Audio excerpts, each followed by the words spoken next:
Alors parlons un peu de ma demande de visa à l'ambassade de Chine. Après m'y avoir checké en ligne et puis j'ai vu le site, je n'avais pas vraiment beaucoup de confiance au site. Je me suis dit attends, surtout avec la sécurité de mon ordinateur, ça paraît comme si c'est pas un site qui a vraiment misé sur la sécurité. Voilà, où la sécurité n'est pas importante. Donc je me suis dit, est-ce que c'est le vrai site? Alors, j'ai essayé quand même, je vais dans les informations, je regarde que effectivement, les informations qui sont mises sont des informations accurate, sont des informations vraies, accurate. Donc qu'est-ce que je fais? Allez, je passe à l'action. Je dis bon, je vais faire la demande. Je check, je fais la demande, j'ai rempli le formulaire. Et puis comme j'ai l'imprimante là, allez, paf, j'imprime en même temps. Je garde ça et puis je fais sortir les documents. J'ai pris rendez-vous, je me suis dit ok, à partir de cet instant, comme je suis libre, je prends rendez-vous tel jour pour aller le matin. Je vais me faire les courses matin. Alors le matin, je me lève et je vais à Lang pour aller déposer les papiers, l'entretien. Moi, je pense que ce serait en une journée. Donc j'arrive, je suis Google Maps et puis je vois le local. Mais je vois que c'est fermé. Alors je suis devant, on donne des instructions, mais comme je ne maîtrise pas bien le secteur, je sonne. Personne ne répond quand même. Et puis il y a un monsieur qui, puisqu'il y a des caméras, il m'a vu. Donc il est venu vers moi. Il m'a demandé qu'est-ce qui se passe. Il dit non, je suis là pour faire une demande de visa. Eh bien, j'ai imprimé le formulaire pour venir déposer. Il dit ah non, aujourd'hui, non seulement aujourd'hui on ne travaille pas, mais il va falloir venir demain, mais ce n'est pas le lieu qui est là. C'est vrai, le lieu se trouve dans l'autre immeuble. Tu vas à tel niveau d'étage, telle porte. C'est là-bas que se trouve le consulaire pour les dépôts de formulaires ou les entretiens de visa. Il dit ok, merci. Donc encore une journée perdue. Je prends mon mal en patience, je me retourne, je vais à la maison. Alors le lendemain arrive, chanceux, j'avais aussi le temps libre ce jour-là. Je viens maintenant, tout droit. Dans l'immeuble, je me renseigne, la dame me dit va à telle porte, va à tel niveau d'étage. Je vais, je rentre. Il y avait un rang quand même, il y avait un rang de ceux qui sont venus faire leur retrait et il y a le rang de ceux qui sont venus faire les dépôts. Donc moi j'étais dans ceux qui sont venus faire les dépôts, il n'y avait pas de rang en tout cas. Il n'y avait pas vraiment de rang. Alors j'arrive, j'ai oublié quand même de faire certaines photocopies et l'agent de sécurité a été très gentil, il nous a aidés avec la machine à faire les photocopies. Il aide vraiment les gens à faire ça. Très joli. Puis bon, j'attends mon tour. Quand j'ai regardé en ligne, les frais à payer étaient autour de 45 $. Donc je me suis dit, ah, mais c'est pas coûteux vraiment. Et j'arrive, je dépose, elle me pose les questions qu'on veut. Sur le site, j'ai vu qu'ils ont changé de système. Avant, il fallait avoir l'adresse de la personne chez qui vous allez avant de pouvoir déposer le papier. Et aussi, si c'est, je veux dire, une entreprise qui vous invite, il faut avoir aussi tout ce qu'il faut, l'adresse. Maintenant, si vous allez loger dans un hôtel, il faut aussi l'adresse et la confirmation de paiement de l'hôtel où vous allez rester pendant votre séjour. Donc, dans la demande, moi, j'ai demandé plusieurs entrées. Il y a une seule entrée où les frais ne sont pas les mêmes que déposer plusieurs entrées. Et avec le même visa, vous pouvez effectuer plusieurs entrées. Donc, moi, j'ai demandé plusieurs entrées. Alors j'arrive, il me pose des questions sur quelle étude, pour que j'ai mis des informations. J'ai dit oui, j'ai répondu à toutes ces questions. Alors, on n'a pas demandé toutes choses, j'ai déposé tranquillement. Elle m'a donné rendez-vous, tu passes tel jour pour récupérer ton passeport. Ah, c'est pas vraiment compliqué, je me suis dit. Donc je suis rentré à la maison, j'attends le rendez-vous. C'est 2 jours, je pense que c'est 2 jours. Voilà, donc 2 jours après, je me retourne encore dans le même local pour aller cette fois-ci maintenant prendre mon visa. Quand vous déposez votre passeport, reste et tout ça. Donc voilà, le passeport est resté et avec les documents que j'ai déposés. Maintenant je viens, cette fois-ci le rang est très long. Donc je me mets dans le rang, comme les autres. Et puis à un certain moment, j'ai vu 2 Africains, 2 jeunes compatriotes qui sont venus aussi là. Ils sont sûrement nigérians. Donc lui, il est passé d'abord à la caisse, ils sont venus déposer. Il n'a pas pu déposer son papier parce qu'on lui a dit qu'il faut, non seulement s'il va rester dans un hôtel, il faut d'abord l'adresse de l'hôtel, la confirmation de paiement. Donc lui, il est arrêté de l'autre côté, il m'a vu, moi aussi étant africain, nous on se reconnaît, hein, quand on est ici africain, on se reconnaît. Donc il m'appelle, il me dit mais comment ça s'est passé? Il dit moi je suis venu, ça a été très facile, j'ai déposé mon document et tout ça. Il m'a dit maintenant ce qui lui arrive. Il dit ah bon? C'est ce qu'on demande, que même sur le site, c'est pas exigeant. Ils disent que cette procédure a changé. Maintenant, comment se fait-il que arrivé ici, toi ton cas ça arrive? Bon, en tout cas moi je sais pas, mais bon, ça n'a pas été mon cas.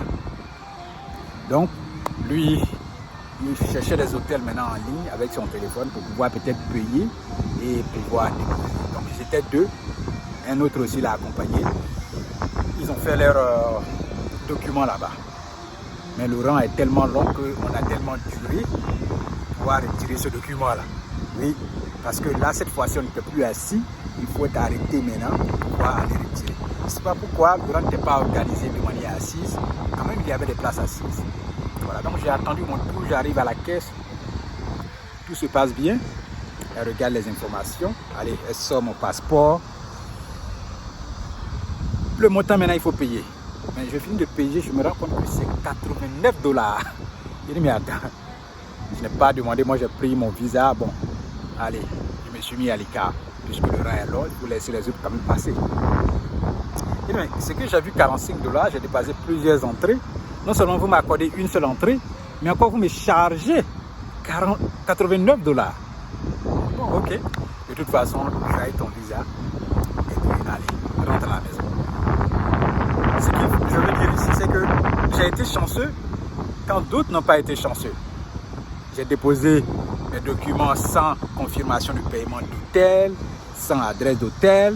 Ils ont accepté. Alors, l'autre arrive.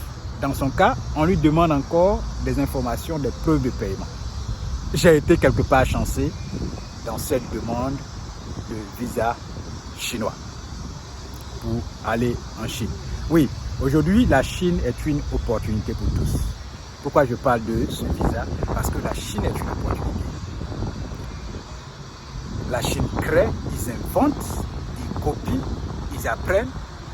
Et ils ont un bon système en tout cas. Parce qu'avec tous ces produits, la majorité des produits, ils dominent le monde aujourd'hui en matière d'électronique, en matière de production, en matière de gadgets. Vous voyez? Quelle est l'opportunité? C'est qu'on peut s'en servir pour construire chez nous. Aujourd'hui, on peut construire des sociétés de partenaires chez nous. Et puis, quelqu'un peut aller en Chine, aller prendre les produits quand l'autre partenaire est au pays en train de s'occuper des affaires. Voyez, ce système, ce genre de sociétés ont été créées. C'est ce qui a développé les villes italiennes comme Venise. Oui, en son temps, ils avaient facilité la création des sociétés de partenaires. Donc, les gens créaient, le propriétaire avait dans la part de l'entreprise plus de 75%. Et puis celui qui fait les voyages était le second. Lui, il n'avait pas forcément de financement dans l'entreprise. Mais il se charge maintenant d'effectuer les voyages pour envoyer les produits. Vous voyez? Donc, on peut en tirer profit, nous, Africains, parce qu'aujourd'hui, en matière de technologie, nous sommes en retard. La Chine est une aubaine. Ils ont tout là-bas. Donc, on peut créer ce genre de sociétés partenaires s'il y a la confiance, bien sûr, parce qu'avant de trouver un partenaire, il faut vraiment de la confiance. On ne travaille pas avec tout le monde. Donc, vous pouvez créer ce genre de sociétés. Allez visiter la Chine, faire des affaires avec ces entreprises, et puis ça va partir chez nous, ça va apporter de la richesse, ça va créer de la richesse, ça va envoyer de l'argent. Une manière de commencer déjà la prospérité chez nous. Les étudiants peuvent aller apprendre en Chine ce qu'il y a de meilleur et puis revenir chez nous pour qu'on puisse construire ensemble notre peuple. On en a besoin. Si eux se sont développés, c'est qu'ils ont adopté une certaine mentalité. On peut aussi adopter une certaine mentalité chez nous. Bâtir notre peuple, bâtir nos terres pour la prospérité, la liberté et l'indépendance financière de notre peuple. Alors profitez-en. Si vous avez les moyens financiers, vous pouvez déjà chercher quelle entreprise, quelle activité vous pouvez aller en Chine, quel produit vous pouvez aller en Chine, envoyer chez nous. Oui, avec les shipping companies, il y a des compagnies qui ont la notoriété déjà. On peut passer par ces gens-là pour expédier déjà nos colis, que ce soit par avion ou que ce soit par mer. FedEx, je ne vous conseille pas du tout parce qu'avec FedEx, nous avons déjà perdu de la marchandise. Voilà. Nous, désormais, on va utiliser d'autres canaux pour pouvoir envoyer nos marchandises. Ma visite en Chine va tourner certainement c'est pour le business. Je vais visiter quand même certaines entreprises. Des entreprises ont déjà fait des produits pour nous déjà dans le passé, où la livraison a posé problème avec FedEx. Cette fois-ci, allez visiter, voir ce qu'il y a de mieux, tirer des affaires, peut-être conclure des partenaires, et puis à la longue, on ne sait pas quand ça va nous amener, parce que nous prévoyons grand, nous voulons faire grand, et pour cela, il faut s'approcher déjà de ceux qui font des produits, de ceux qui ont des produits, parce qu'il y a toutes sortes de produits en Chine. Vous voulez des produits de qualité, vous pouvez même adapter des produits à votre propre marque. Allez, profitons-en nous Africains, ça va nous servir, ça va développer l'Afrique comme ça a été le cas qui a développé Venise. Pourquoi pas cette idée dans nos têtes, dans notre communauté chez nous. Allez, je vous remercie. Je ne sais pas qu'est-ce que vous pensez de cette vidéo. Dites-moi ce que vous en dites, ce que vous pensez en commentaire. Je serai très heureux de vous lire. Si vous avez déjà été en Chine, dites-moi à quel moment vous êtes parti et quelle a été votre expérience. Et puis vous pouvez donner des conseils pour aussi apprendre, pour aussi orienter ceux qui ne sont pas encore allés et qui veulent bien sûr aller. Allez, merci beaucoup d'avoir regardé cette vidéo jusqu'ici. À la prochaine dans une autre. Bye.